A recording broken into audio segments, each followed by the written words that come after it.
Hey there, welcome back to my channel, LeeBeeBuilds, or if you're new here, hi, my name is Aaliyah and I like to play The Sims. Today's video is back before Cottage Living came out and right after the new pond update came out, and so on stream actually is when I built this. We were testing out the new pond tool, figuring out how it works. Took me a second to realize I had to so dumb of me. I'm realizing now that I was being dumb, but I didn't realize I had to do the terrain tool first and then fill it up with water. I was like, why isn't the button working? Why isn't it making a pond? But that was just me being stupid. So yes, this was on stream. I did this and tested out the pond. I had a lot of fun decorating it and figuring it out. At first I was a little skeptical because some of the things were floating when I got close to the edge.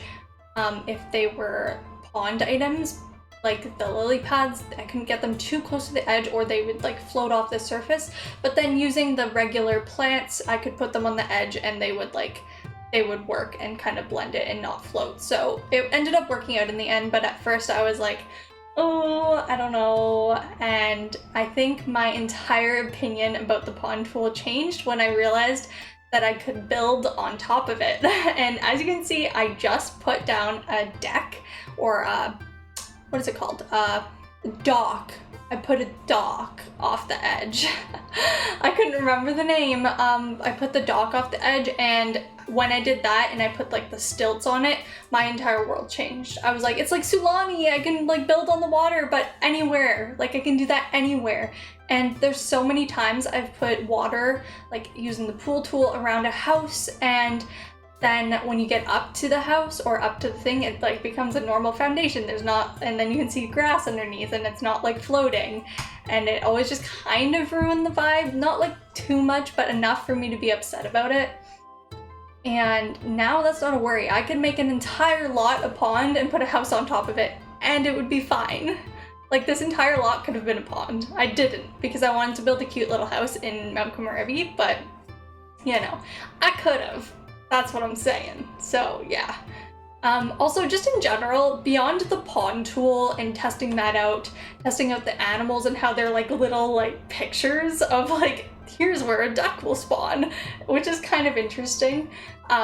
Beyond that, I also just wanted to build a cute little house in Mount Komorebi because I really do enjoy building in that style.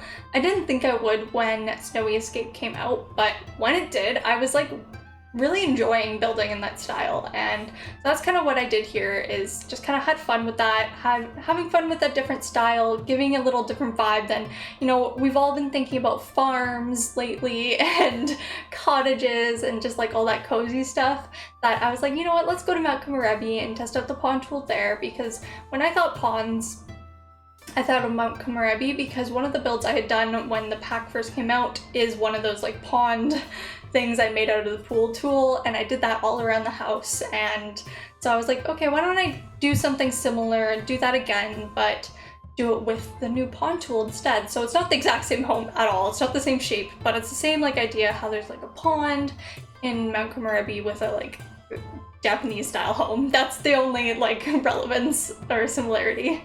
So yeah, but this house is kind of small.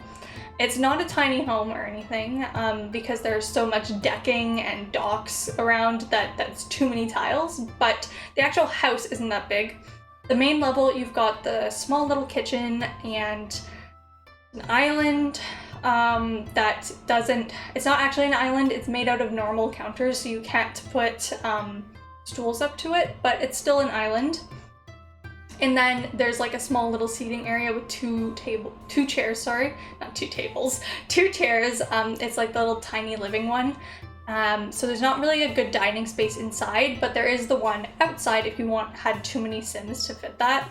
And then there's a small little living space off of the side of that. So it's very, very open concept in this house. And also on the first floor, you have the master bedroom just kind of off to the side in the little like addition space that isn't in the main like rectangle. And then up the stairs there is a bedroom. I can't remember, I think I made it for a kid, I did. It was designed for like a child age sim, and there's a bathroom up there, and that's all that fits up there. Actually, there's also a desk with a little computer at it too, just because in general I find those to be really useful when you're playing with Sims. So yeah, that's basically the entire house. It's not very big, but I think it's pretty cute. It seems pretty playable to me. I did play around in it a little bit right after the update came out, so I tried testing out things like the delivery that has since been fixed, but it didn't work and I was upset. The group cooking didn't work either, and I wasn't sure at first if it was my build or if it was a glitch. It turns out it was a glitch, so I think my build is playable. It's hard to tell because there was also a glitch going on, so I technically play tested it, but it's hard to play test when there's also glitches going on, so yeah. I tried to rush this build as much as possible, if I'm honest, because it was on stream and I wanted to test out the gameplay of it, of like the new update and seeing like the delivery and whatnot.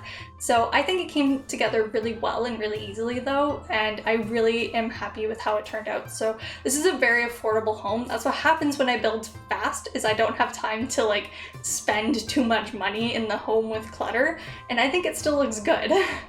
It is under 50,000, so it's actually super affordable for your Sims. Like, if you wanted to cheat it in for like a starter home, like if you used the enable free build, or is that what it is? Enable, just to get the lot for free, basically. I don't think that was the cheat, but if you wanted to do that, it's actually reasonable. Your Sims can maybe scrape by and get the funds for the like bills. So it's not like out of the question for you to be able to download this house at the beginning of your save, which is kind of fun. I like that.